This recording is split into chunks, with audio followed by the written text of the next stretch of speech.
Ya pemirsa, kembali lagi di Lunch Talk, uji KIR taksi online tema kami untuk hari ini. Kita kembali lagi ke Pak Hemi Pamuraharjo, Kepala Biro Komunikasi dan Informasi Publik dari Kementerian Perhubungan. Pak Hemi, ini selain tadi ada mungkin yang dikeluhkan juga masyarakat, khususnya mereka yang ingin bergabung ke aplikasi online tapi mempunyai mobil pribadi itu tadi untuk uji KIR, takut mobilnya kalau diketok jadi harga jualnya jadi turun saat mereka ingin menjualnya. Tapi selain masalah itu mungkin yang jadi kendala mereka tidak mengikuti uji KIR, apakah prosedurnya juga tidak mudah atau sulit? Seperti apa? Sulitkah prosedur untuk melakukan uji KIR atau ada biaya atau seperti apa yang harus mereka penuhi? Gini Mbak, bahwa fungsi daripada Kementerian Perhubungan adalah untuk menjamin keselamatan, keamanan, dan pelayanan kepada pengguna jasa transportasi. Itu kunci daripada masalah transportasi yang dikelola oleh Kementerian Perhubungan. Nah, terkait masalah prosedur ataupun hal-hal lain, ini sudah ada di dalam peraturannya, tinggal masyarakat mengikuti peraturan tersebut. Dan Bapak Menteri Perhubungan Budi Karya juga membuka ruang untuk berdiskusi kepada masyarakat terkait hal-hal atau peraturan-peraturan yang dirasa menghambat perkembangan suatu usaha. Ini Bapak Menteri kita membuka peluang untuk itu. Jadi monggo, kalau misalnya dirasakan nanti ada hal-hal yang terkait dengan itu, hal-hal itu memberatkan atau apa, terbuka peluang untuk diskusi, untuk dialog. Pak Hemi, Kemenhub punya data nggak Pak? Itu berapa jumlah kendaraan yang tergabung ke taksi online? Catatan saya per hari Jumat, sebagaimana disampaikan oleh Dirjen Perhubungan Darat, mohon maaf, bahwa dari 1.400 sekian yang diajukan untuk dites, untuk laik atau tidaknya, itu yang lulus hanya 1.200 sekian. 1.200. Kalau jumlah secara total Pak, artinya gini, itu kan tadi yang mendaftar Pak. Artinya masih banyak yang belum mendaftar juga untuk uji KIR mungkin? Yang mendaftar tadi itu 1.400 sekian, yang lulus cuma 1.200 sekian. Oh, bukan. Maksud saya kendaraan-kendaraan taksi online yang harusnya dia ikut uji KIR tapi sampai sekarang mendaftar pun belum. Itu jumlahnya juga lebih besar mungkin atau gimana? Selama mereka tidak declare atau perusahaan tidak mendeklar berapa jumlahnya, kita sulit untuk mengetahui berapa jumlahnya ya. Oke. Iya. Nah, sementara karena harus dideklar dulu. Iya Pak, sementara aplikasi online ini mereka juga masih belum mau membuka data para jumlah secara jujur ya pengemudinya seperti itu ya Pak? Kami berpedoman kepada masing-masing badan hukum yang bergerak di bidang angkutan umum orang tidak di luar trayek ini, bisa dalam bentuk taksi maupun sewa mobil.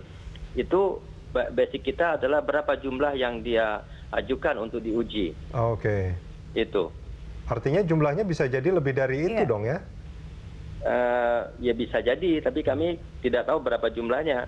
Hanya yang kami tahu adalah sekian yang didaftarkan sekian, terus diuji berapa yang lulus. Oke. Baik. Nah ini menarik sebetulnya Pak Dedi. Kalau menurut, ini kan Kemenhub di sini ada keterbatasan sebetulnya untuk mengetahui jumlah real dari kendaraan-kendaraan yang dipakai sebagai taksi online. Oh betul, kalau Kemenhub fungsinya kan hanya regulator ya. Kalau untuk eksekutor lapangan kan tetap Kadisub masing-masing atau Pemda setempat. Dalam hal ini Kadisub juga dibantu oleh Ditlantas biasanya, Ditlantas Pemda setempat juga ya. Itu mereka akan menjaring dan juga mungkin akan melakukan semacam operasi, kira-kira taksi mana ataupun kendaraan mana yang dibuat bisnis online misalnya. Seperti itu yang terjadi Sabtu kemarin. Betul, mungkin mereka juga acak atau random ataupun mereka punya sistem-sistem sendiri untuk mengetahui plat mana yang kira-kira untuk ini biasanya untuk bisnis taksi online itu yang mana. Mungkin teman-teman di sub mungkin mereka sudah piawai ya untuk mengetahui masalah seperti ini. Tapi yang jelas untuk masalah mengandalkan atau istilahnya tadi menarik mobil-mobil itu, saya pikir itu adalah wewenang dari Kadisub masing-masing dalam hal teknis. Kalau Pak Hemi dan dan jajarannya itu adalah semacam regulator saja, hanya membuat regulasi, membuat perundang-undangan yang pelaksananya adalah Pemda setempat. Termasuk ujikir juga yang melaksanakan itu kan Otomatis, di iya. daerah Persis, masing-masing, ya, bukan daerah dari masing-masing, bukan. pemerintah pusat. Bukan, bukan. Justru pemerintah pusat malah justru tidak punya malah. Jadi yang punya juga Pemda setempat, misalnya Jabar ya di Bandung, misalnya di Jakarta ya DKI, Jawa Tengah di Semarang misalnya, kira-kira seperti itu. Itu sulit nggak sih sebetulnya, Pak Dedi? Makanya itu seperti saya bilang di awal, kalau mereka mematuhi peraturan, saya pikir juga mudah gitu ya. Biasanya kalau ujikir gagal, biasanya kan speedometer pasti paling biasa ditebak tuh speedometer mati. Speedometer mati. Speedo mati. Mati dalam kondisi, karena kalau kita lihat ini mobil-mobil yang sebenarnya masih baru seperti Masih itu. baru. Mati dalam kondisi memang dimatikan, problemnya seperti apa? Atau Bisa juga kalau mati, seperti kalau kita melihat produk Asia ya, seperti Jepang atau Korea, itu mungkin gampang lah kita mencari spare part. Tapi saya juga sering diskusi juga dengan Urganda juga, ada masalah spare part. Misalnya kalau kita beli kendaraan dari Eropa misalnya, untuk ujikir misalnya hanya 600.000, kita beli kabelnya produknya Mercy misalnya, itu sampai puluhan juta misalnya buat mengganti bukan engine, perangkatnya untuk speedometer. Jadi kalau di bis-bis Mercy itu katanya teman-teman Urganda, bukan kabel gitu, kalau rusak ya itu dibawa semua, katanya seperti itu. Itu kan masalah. Iya. Ujikan 100 masa harus beli sampai jutaan. Jadi itu juga masalah kan. Nah, sementara kalau misalnya mobil produk Korea, Jepang, itu kan sangat mudah, hanya ganti kabel paling hanya berapa puluh ribu, saya pikir juga tidak masalah. Dan kalaupun kita melihat masalah speedometer itu sebenarnya juga kalau kita lihat sederhana ya, hanya masalah speedo. Tapi kalau kita lihat itu juga bisa digunakan untuk negatif lah ya, untuk negatif. Mungkin mobil ini mungkin baru 6 bulan, tapi kenyataannya kalau dipasang speedometer itu bisa jalan sampai 200.000 kilometer misalnya.